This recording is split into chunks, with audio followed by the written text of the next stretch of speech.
Well, it's Thursday, and you all know what that means. That means once again we get to review MLW Fusion.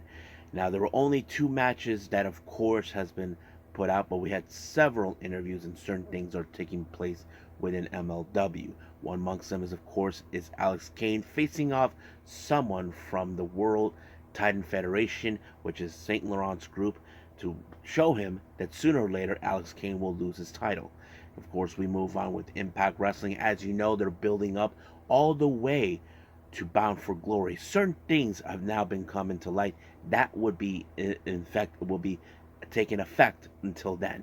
And then finally, we have Ring of Honor, where a lot of good matches taking place. We're definitely going to be reviewing all of that. And then we cap it up with some news days to tell what's been going on in the world of pro wrestling,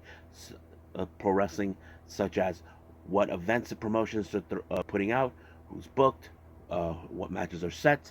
Any wrestlers have either been signed or departing from any promotion. Injured wrestlers, the whole enchilada. So, let's get ready for another episode of Deleted Wrestle Zone.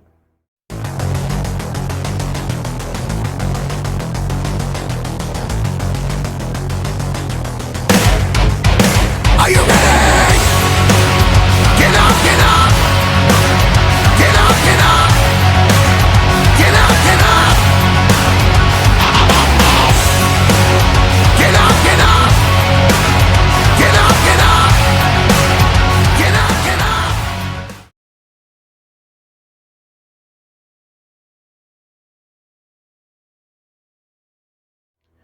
Welcome everybody to Deleted Wrestle Zone, all things that is pro wrestling with AEW, NXT, New Japan Pro Wrestling, Impact Wrestling, the National Wrestling Alliance, various promotions, wrestlers, matches, and championships. I am your host, Jay right here. So, if you are new to the channel, welcome. This is a channel where we do a lot of reviews on pro wrestling events, not only here in the United States, but also in Japan, Mexico, Canada, Europe, the UK, anywhere in the world, even if wrestling is not big in their respective countries. We also do some discussion videos. We'll continue on with some news updates, of course, some alerts on what's going on in pro wrestling. I'll do Nagisayaka watch, various things. So if you like what you see, please subscribe to us on the subscribe button. You'll be getting a lot of daily reviews, and of course, once in a while, we'll be doing the other videos as well. But if you like this episode, please click like on the like button or give us a nice comment at the bottom. So let's begin with our very first review, and this is from MLW Fusion 185 Major League Wrestling. Now it opened up with a Texas Tornado tag team match. Now, as you know, the war between both the Calling and Second Gear crew has been taking up at arms, going back and forth. So we have representing the Calling, Cannonball and Talon, taking on Second Gear crews, of course, Matthew Justice and one called Manders, while Mance Warner is in fact in commentary enjoying his little drinking some Bud Light and seeing a pretty good ass whooping. That's what he's been doing. But of course, when it comes to tornado match, anything could happen. Of course, there's going to be plunder, which is of course, mostly I like to consider it's Second Gear's crew's repertoire. Calling, I know they would use it, but however, none of the other members of the Calling were involved. I mean, we did not see no Ricochet Page or Akira or Raven. I don't know why, but I felt like Cannonball and Talon were the sacrificial lambs because it was Second Gear crew that picked up the win, all thanks to Matthew Justice with a diving body splash onto Talon. 1, 2, 3, it was over right from there. Now, Sam Laterna interviewed Love Doug, who is determined to win over Becca, even though Becca is been ignoring him for quite some time. While he was singing a song, apparently someone loved his voice and called his voice a voice of an angel, and that is none other than the Samoan werewolf Jacob Fatu. And I think Doug must have felt uncomfortable hearing that, but I would say, you know what, take it as a compliment. You don't often see something like that with Jacob Fatu. Now, last week we saw, of course, the arrival of Tony Deppen, who aligned himself with TJ Crawford. So this is not about the money and all that. It was more like, being the baddest and all that. So we're going to see more things going on with Tony Deppen and TJ Crawford. That is something that has now been clear. So he's putting the entire locker room on notice. Now, our next interview, of course, we have Mr. Saint Laurent, who is in fact feeling like he's being is suing certain people for defamation. Of course, I'm going to say that he made a lot of enemies left and right wherever he goes. I mean, Second Gear Crew, um, of course, Alex Kane and the Bumaye Fight Club, those sort of people. So we'll see where that leads us. However, we do. Speaking of Saint Laurent, as you know, Saint Laurent's boy Davey Boy Smith Jr. will be facing Alex Kane. But however, someone from the World Titan Federation will be making his appearance to take out Alex Kane and try to soften him up. Now, Alex Kane is not too, how do I say, worried because he thinks that he'll walk out as a champion, and that's always been. But the obvious thing is, who is the opponent? Well, that's something we don't know yet until we get there. Now, as you know, recently we did see a bit of a match that will be taking place with MLW. This was something that Salina de la Renta, since her returning, has been praising out. So she looks like there's going to be an alliance between both CMLL and MLW. However, she said that all of this had a price. So the obvious question does tell, what is the price of this deal? So I'm sure Selena De La Renta is very devious, but we will see what that deal is. Now, our mystery opponent taking on Alex Kane in our main event is none other than It's Not My Fault. Yeah, Snitsky himself. Now, you could say Snitsky is a capable wrestler, but however, could Alex Kane try to beat him? That is the good, obvious question. Well, of course, he would try to do everything in his power to break him in half. But Alex Kane was able to apply the chokehold in order to force Snitsky to pick up the win. But the obvious thing is, will this be enough to try to put away Davey Boy Smith Jr. from winning his title? That is something we will see when it comes to the next show.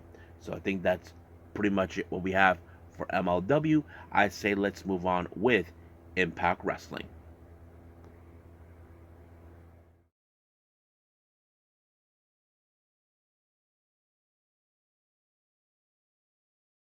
Okay, Impact Wrestling. Now, as you know, we are now on the road to Bound for Glory, one of Impact Wrestling's biggest shows. Now, from here on out, storylines are being built, matches will be set before Bound for Glory. But the obvious thing is, we have to ask ourselves what matches will be placed. If there's some that are obvious to you, then it was obvious to you from the very beginning. Now, our very first match here, we feature Tasha Steelz taking on Killer Kelly, one part of MK Ultra, one of the current Knockouts tag team champions. Now, this was going to be a very interesting match. Tasha Steelz, who just made her return, we haven't seen her for quite some time. I have to say it's very interesting how this has proceeded. However, Deonna Purrazzo got involved in this match, causing a bit of confusion for the referee. But however, it was the blackout by Tasha Steelz to Killer Kelly to pick up the win. However, because of this win, later on it did reveal that MK Ultra will defend the Knockouts Tag Team titles at Bound for Glory against Tasha Steelz and Deonna Purrazzo. So that's going to be an interesting match to see. Now, John Skyler, as you know, he is part of a match that was set by the ABC. He was looking for a partner. Now, he wasn't looking for a partner that was, how do I say, I don't know what he was thinking.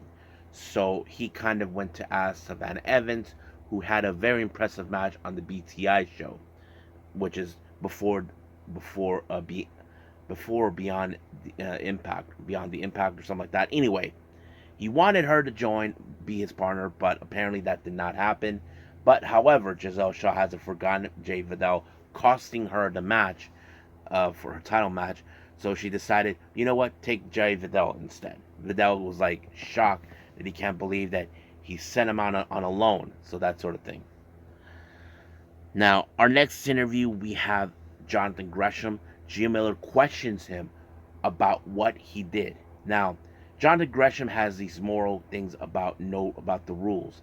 Apparently, last time he was in a match against Mike Bailey, telling him Mike Bailey where he pulled off the tights. So we don't know what's the extent of that. So Mike Bailey is trying to understand, why did you break your moral principles? Jonathan Gresham refuses to answer him. So that is a good question. Now, Tommy Dreamer comes out to do a promo. Now, recently, as you know, he was attacked by none other than Crazy Steve. Behind that, Crazy Steve won the Feast and Fire briefcase that contained an opportunity of the Digital Media Championship that Tommy Dreamer now has in his possession. So Tommy Dreamer tries to have a heart-to-heart moment, try to talk to him like a friend who he knew for many years. But however, Crazy Steve stabbed in the back with a fork. So he's very persistent on this. Now, our next match is a very interesting match. Now, if you guys know this in Bound for Glory, there's this thing called Call Your Shot. If you win the match, you call your shot to get an opportunity of any title of your choosing. However, there's been 10 wrestlers that have been choosing, all a mix of male and female wrestlers. We have Colin King, Shira, Jody Threat, Brian Myers, and Bully Ray. They take on Jordan Grace, Champagne Singh, Dirty Dango, Jake Something, and Eric Young. Now, I can tell you this match was going to be intensified and all that, but there's also been some miscommunication. Also, moments where we see Shira and Champion Singh, they have no other choice to face each other because it's an opportunity. I'll explain what the rule is as soon as it's over, but in the end, it was Jake Something went into the void onto, was it, got it? Onto Shira to pick up the win. Now, all the winners of this match will be in a match the following week where they determine who will be the first and the last to enter. So basically, it's like so whoever loses will probably be in the first to start, and the winner gets the last spot. I'm sure that's what it is. So it's gonna be very interesting. Now, Gia Miller conducts an interview with none other than the former Impact World Champion, the Walking Weapon, Josh Alexander. Now, as you know, it was later announced that he will be in a match against Khan from the Design. However, the obvious question is, you're already jumping into the Bound for Glory match. Why do you need to be involved? But he feels like iron needs to sharpen iron. So it's true. He's trying to sharpen himself. But it's Alex Shelley who is like feeling in a way, is this the right thing to do for him, for his part? Well, we know that Josh Alexander's always up for the challenge. It's always been his repertoire the entire time. But we'll see what happens. Now, Gia Miller does another interview, but this time with the Knockouts World Champion, Trinity. Now, of course, she will be meeting Mickie James at Bound for Glory for the Knockouts title. So, of course, this is Mickie James 6 months ago had to relinquish the Knockouts title due to the injury. However, she never did lose it. She never did win it at all. So basically, she's cashing in her rematch. So, of course, Trinity is okay with the idea. But, of course, Trinity does tell Gia Miller she is planning to walk out as the champion as she walks in. So we'll see what happens in Bound for Glory. Now, our next match is a tag team fans revenge lumberjack. So basically, fans were chosen to use belt whips onto the wrestlers. We have the ABC, Ace Austin and Chris Bay, taking on Ajay Vidal and John Skyler. Now, as you know, Jason Hodge is taking some time, maternity leave, to spend time with his wife and his newly born baby. So he had to find a partner. So apparently, he was handed Ajay Vidal on loan. However, of course, the fans just gave everybody an ass whooping. But of course, fans were going to choose ABC because they're cool guys. Who wouldn't be cool with the ABC? However, in the end of the match, it was John Skyler who suffered the 1-2 sweep, and it was over right from there. Now, our next match, we have Moose along with Brian Myers to take on Dupinder Gurger. You probably can guess this match ended with Moose winning when he applied the spears. However, in the post match, he had received a very interesting visitor, and that visitor is none other than Steve Maclin. Now, let me explain about what's going on. If you guys remembered the Feast and Fired match, Steve Maclin was the one who grabbed the final briefcase. But however, it was Rhino who cost him that briefcase that slipped out of his hands and landed in the hands of Moose. So Steve Maclin is demanding him to return what was rightfully his to begin with. Now, the rule is if he lost the belt, the briefcase that out of his hands, basically there's nothing anybody can do. But the fact is, we know Steve Maclin is determined to get back on the title hunt, which of course has annoyed him. But apparently Moose is not going to give up that title. But once again, Steve Maclin decides to bring out Bully and PCO. But of course, PCO shows up, gives him an ass whooping. But he runs away like a coward that he was until Gore, Gore, Gore. That's right, Rhino gored him again.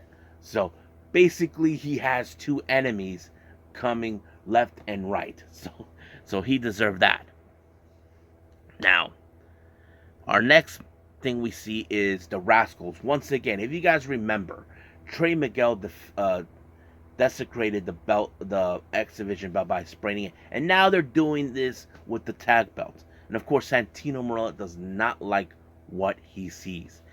But however, ABC, as you know, they decided to cash in their Feast and Fire briefcase to Bound for Glory again for the tag titles. But however, apparently Rich Swann and are demanding another opportunity of the belt. So Santino came up with a perfect idea. He asked ABC, "You definitely are cashing it in at Bound for Glory, right?" "Yes." So he said, "Okay, that's locked in. You guys got your match at Bound for Glory. But however, who will be walking out before then?" So what he's referring to is Rich Swann and Sami Callihan will face the Rascals for the tag titles. So basically, of course, the Rascals don't like what they're seeing. So basically, ABC have secured what they want. However, this puts the Rascals in a bad predicament for being the delinquents that they are. So we'll see what happens until then. Now, before our main event, Alex Shelley makes his way to the commentary section, who wants to get a closer look of what's been going on in the ring. Of course, we have Khan from the design along with Diener taking on Josh Alexander. Now, of course, in this entire match, Diener was going to get involved.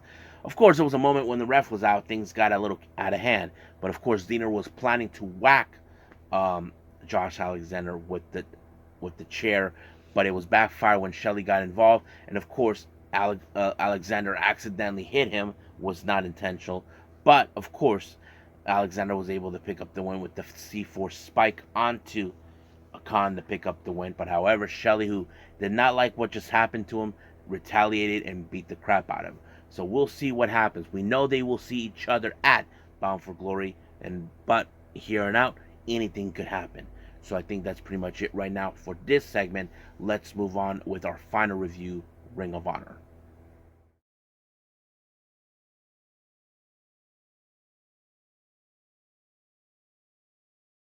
Ring of Honor. It opened up with Eddie Kingston, as you know, our current Ring of Honor World Champion. So, as you know, he will be a proud champion and all that. So we are still waiting for expectations. But however, recently Stokely Hathaway said there's going to be a number one contender to challenge him. So we'll see what happens. Now, our opening match is a very interesting one. It's for the ROH Women's World Title. Athena defends her belt against Layla Hirsch. Now, however, this particular match happened out of Layla Hirsch's desperation because she feels that she does not want to wait. However, Maria Kanellis warned her that it's too soon, that she wasn't even ready. But however, stubborn that she is, of course, Layla Hirsch was going to go for it, regardless of what Maria Kanellis said to her. So that's always been obvious right from the very beginning. But I have to say, it did put a challenge to Athena. Now, she has been a fighting champion, but the obvious thing is, will this be enough for her to retain her title from Layla Hirsch? Well, it did, until she put a knee plant to the face, 1, 2, 3, it was over. Now, Billy Starks tried to plead with her to let her go, that even though she won the match, which it happened. However, Maria told Layla Hirsch, I told you. She warned her that she wasn't ready. But I guess the obvious question is, where does Layla go from here? Will she finally listen to Maria? Because, she has been an expert in this type of things before. So we'll see about that. Now, before their match, Lex Lanier conducted an interview with Christopher Daniels and Rocky Romero, both men who respect each other because of their long-awaited history from different promotions, the titles they held. So, of course, they shook hands on it, saying who made the best man win. So we'll see who will walk out. Now, our next match we have is Josh Woods taking on Tyler Payne. I don't know who he is, but wait a minute. I don't know much about him, but I have seen him in Russell Pro in Alaska a few times. But I can tell you this match was already over from the very beginning. Josh Alexander, on the other hand, Josh Woods applied like a suplex. I forgot what he calls it. It's a suplex move, but it was just like that. Now, we do have our match from Christopher Daniels, Rocky Romero. I have to say, pretty good match. It did show exactly what you expected. I think, for me, I was a bit biased. Not because, I'm a fan of these guys, but anything could happen in this match. Because, of course, these guys do have a credible wrestling reputation. So that put me to the side to think, okay, I'm going to see how this one rolls out. But it was, in fact, Rocky Romero when he did like a sliced bread maneuver on Christopher Daniels to pick up the win. Now, our next interview with Lexi, of course, Dalton Castle seems like he's losing his mind. Now, I don't know what it is. I know he's been trying to gain titles and all this, but hopefully he's okay, but we'll see. Our next match, we have Reach for the Sky. Scorpio Sky taking on Mr. No Days Off, Fred Rosser. I have to say, pretty good match as well. Now, I'm not saying that for saying we know these two men reputation. Fred Rosser had an incredible run as the New Japan Strong Openweight Champion of Scorpio Sky. He was the first ever inaugural Tag Team Champion, and of course TNT Champion. That says it all. But I have to say, it was a pretty awesome match. However, it was Scorpio with the TKO on Fred Rosser. 1, 2, 3. It was over right from there. Now, our next match, we have a women's six-woman tag match. We have Lady Frost teaming up with Robin and Charlotte Renegade, the Renegade Twins, to take on Willow Nightingale, Kiera Hogan, and Sky Blue. So there was something odd about Sky Blue, if you guys noticed. Many fans have recently just noticed she wasn't her usual self. I don't know if they're playing that story with, of course, like what we saw with Julia Hart. Remember, she got missed by Julia Hart. So we'll see about that when that comes in. But however, it was a pretty good match. I have to say, Willow, Kiera, and Sky Blue got along real great. They really can coexist. If ROH had a women's six-woman tag team titles, I would say these three will be the right fit for that. But I said if that ever happened. But it was the Dr. Bomb by Willow to one of the Renegade Twins that put away to win the match. Now, our next interview, of course, we have the Infantry, who are set to face against TMDK. So that is going to be interesting. So, of course, but Trish Adora has a match later on against Billy Stark. So we'll see about that. Now, our next match, we have Ethan Page taking on Invictus Cash. I have to say, we're seeing more and more of the momentum build by Ethan Page, who is saying that he wanted to see more competition, where I feel like he finally gets it. So he did pull up that springboard cutter that he does. It's now been called the Ego Cutter from what they're saying. I'd say it's a good name. The Ego's Edge, Ego Cutter. But right now he is currently undefeated. I think he may have 4 wins in a row so far. If he keeps this up, he could in no time go make it to the top. Now, a real interesting interview with Lexi, with Smart Mark Sterling and Tony Nese. They say they declare war against bread. Who doesn't love bread? I mean, bread is carbs. I personally know that, but yeah. So that's what happened. So they declare war on bread since they're in Seattle. Yeah, really ridiculous. Anyway, our next match we have TMDK consisting of Shane Hayes and Mikey Nichols to take on Carly Bravo and the captain Sean Dean of the Infantry. Pretty good match, not to lie about it. But in the end, it was the Tank Buster onto Carly Bravo, and the pin was conducted by Shane Hayes. I have to say, we would love to see more of TMDK and Ring of Honor, but that's only time will tell when that will happen again. Now, as we saw Ethan Page win his fourth match, he had another interview with Lexi Neer. Apparently, he is now putting the entire locker room on notice, including our current Ring of Honor World Champion. I would say it's very interesting to see. So we could see eventually, a new type of ego taking place. But we will see what happens when we get there. Now, our next match is Tony Nese. Originally, he comes out, to do his little thing to tell people that they're fat, disgusting, and they eat bread. There is somebody who loves bread, and that is none other than Japanese legend Satoshi Kojima. So I thought it was a very interesting thing but however, of course, Sterling was going to get involved in various aspects, but it was Kojima with the lariat that put away Nese, and then of course he shoved a piece of bread in his mouth, give him a taste of his own medicine, which was pretty good. Now our next match we have Lee Johnson and Darius Martin. Now these two guys have teamed up before, and now we're gonna see how they are as a team. I think this would be possibly the last match we will see Lee Johnson. I did reported that he will be taking some time off because he's getting married real soon with Julia Hart, and they will be taking an extended break on their honeymoon. But I have to say it was a pretty good match to begin with, because Lee Johnson is one of those wrestlers we could definitely get behind, and not to mention someone we've seen from the Daily's Place days. But it was Darius Martin with a frog splash to put him away, and I think it's pretty good. Hopefully Lee Johnson does come back stronger than he ever was before. Now our next match is a four-corner survival tag match. We have the Workhorsemen versus the Iron Savages versus Shane Taylor Promotions. Shane Taylor and Lee Moriarty, and then finally we have Griff Garrison and Cole Carter. Now this could go on in either way, however this match is going to be. But I knew, because since Carter and Griff was involved, Maria Kanelli was going to get involved in this match one way or the other.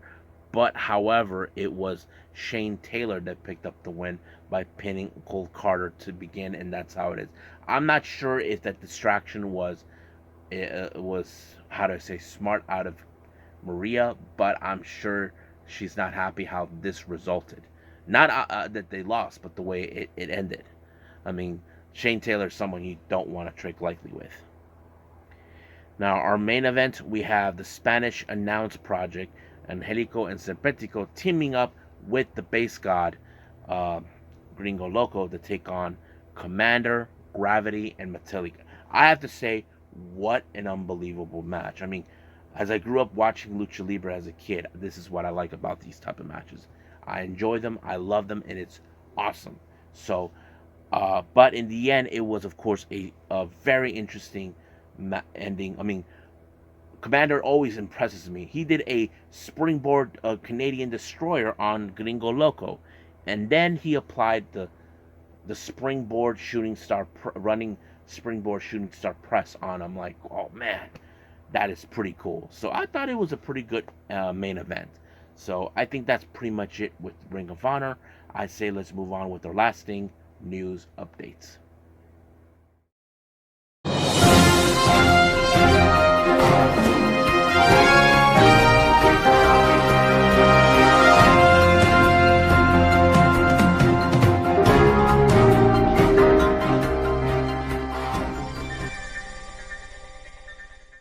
Okay, so welcome to our news update. So this is what we have for everybody what's been going on.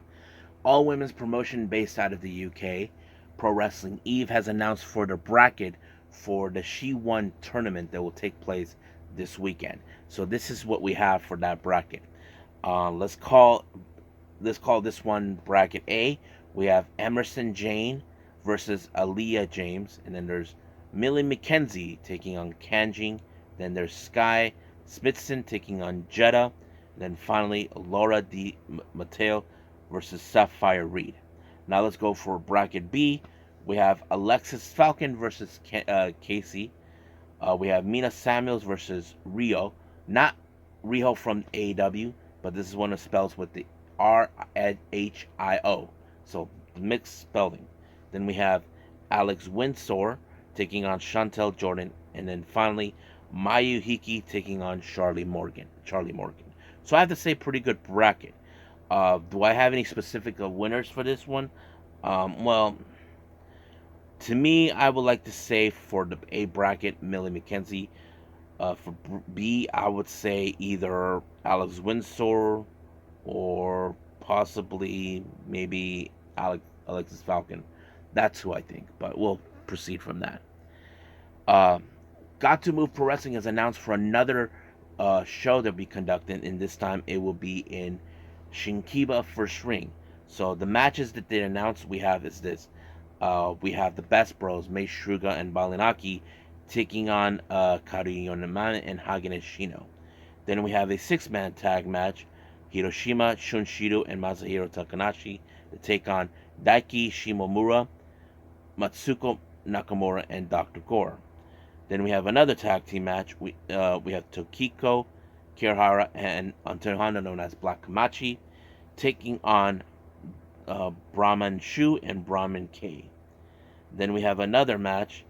We have Kurumi Hagine teaming up with Sayaka Obihiro and Neko Seto. They take on Makoto, Sayaka, and Cherry. And then finally we have Miya Yatsuba versus Chiko Shikawa. Now, our next thing we have is, of course, is Jade Cargill leaving to join a WWE, leaving AEW and joining WWE. But this is what she had to say about it. This is was an interview with People Magazine, I believe. AEW has prepared me. It prepared me to have thick and tough skin. If I would have been part of a machine like WWE at a younger age, I would have probably been in my head so much that because I've worn several hats in this lifetime and have been thrown into the fire, it's just preparing me for these moments. So she treats this as, how do I say this? Like, I mean, I think her goal was still to be with WWE. I mean, it's no secret that there are probably certain wrestlers that would love to go to WWE, but she treats it like more like, okay, they can show her what she needs to do in the ring and all that, this and that. So we'll see where it takes us from that. We can't wait to see her debut. We know will be making her debut in the Raw brand, so we'll find out next. Now, Spark Yoshi-Peruso of America has announced for the Rising Heat East show on the 14th. Kelsey Regan will be taking on KZT. Not too much of a hype, but just letting you guys know. And then finally, for the GCW Japan show, To Live and Die in Tokyo on the 10th of October, Maki Ito will be in the ring to take on the face-off. You're effing with the different boy, Jimmy Lloyd. I have to say, this is going to be a good, interesting match. Now, finally, our last update. This one caught my attention when I was scouring throughout social media. Yoshi wrestler slash bodybuilder slash adult actress Chanyota apparently had this ridiculous thing. Apparently, some fans decided to tell people that she's married. Now, let me explain why is that important. In the Japanese culture, we don't hear these type of things. I mean, Chanyota is still young. She's in her 20s. I mean, right now she has no desire to get married or have any children, but she does have the desire to have it once things with her career are practically done or whatever she decides. So she made it put this on her YouTube channel, making this clear. You don't see me with a wedding ring, that sort of thing.